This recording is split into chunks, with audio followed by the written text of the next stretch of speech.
Hello everyone, welcome back. Today we're going to go on to part 2 of our model where we are going to actually, make our model look like its 3D counterpart. So first we're actually going to try to get like one photo because last episode we did duplicate a bunch just so we can get it brighter. So if you excuse me for a second.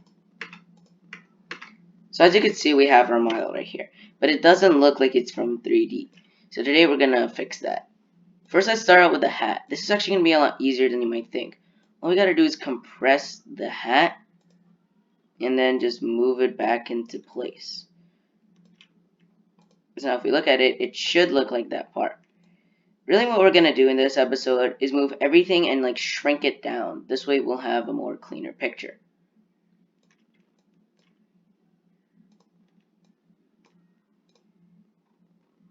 Now let's move a couple of things around a bit. So we're going to move that back, and this part is going to be a lot more different. We're just going to move that part up.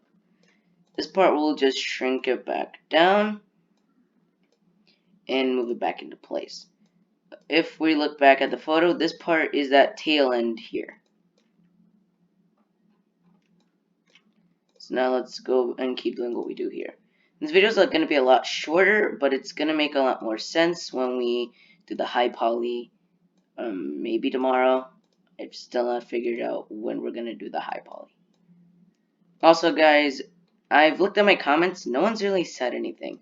I want to make sure that you guys have some way of talking in this channel, so please just go down in the comments and like literally just pick what you want me to do next. Really what we're going to do this video is mostly shrink down a lot of things. This video won't be including some fancy new stuff. It's more or less us sizing down our objects so that they look at least somewhat familiar to, well, the counterparts of the actual model. So we're going to keep, so now we have our eyes. Probably a tricky part that's going to have is, as you can see on the model, we have this part here. So what I'm actually going to do is, since we can see there's not anything here, we're actually going to take one of these cubes and use it as more of his body. So this might include a little bit more modeling than I was expecting. So we're actually going to also shrink this down to fit that like body area here. And then we're going to just move it a little bit more here. Rotate it, and there we go. So then in that sense, we're going to move this a little bit upwards. As you can see right now, there's not really a lot that's like forwarded except for these knees here. So we're going to also move these and shrink them down.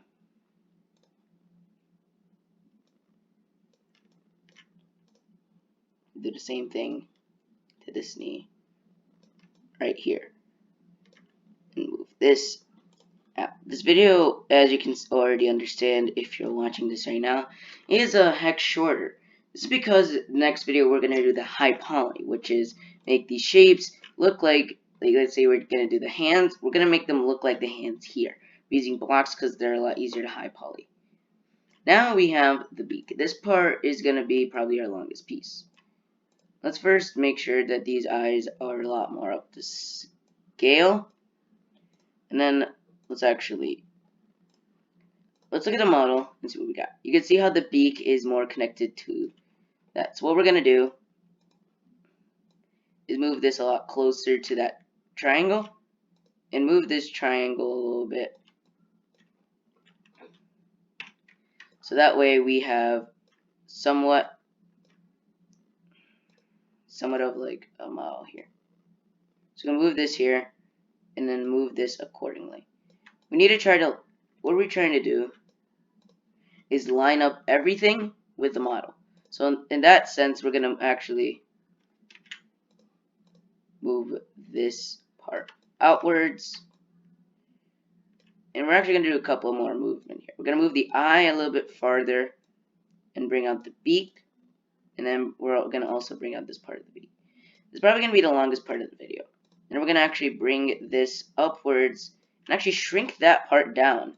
This was the part of the mouth that, if we're going to go back to the model in just a second, you can see inside of his mouth he has that area here. Since a circle would not have been more efficient, I decided to get us a square. So as we're looking at it right now, the model seems fine. Oh yeah, I forgot this part. We forgot the part of the neck here.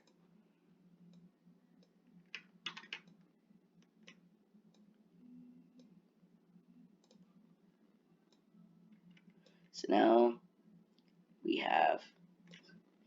Now for the rest of the video, so we fill up some other time, let's try to put this model a little more together. So we're going to actually put this here.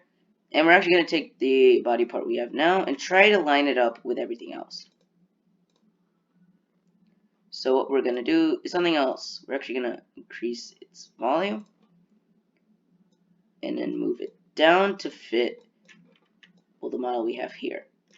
As you can see, it's not the best, and it doesn't look like its counterpart.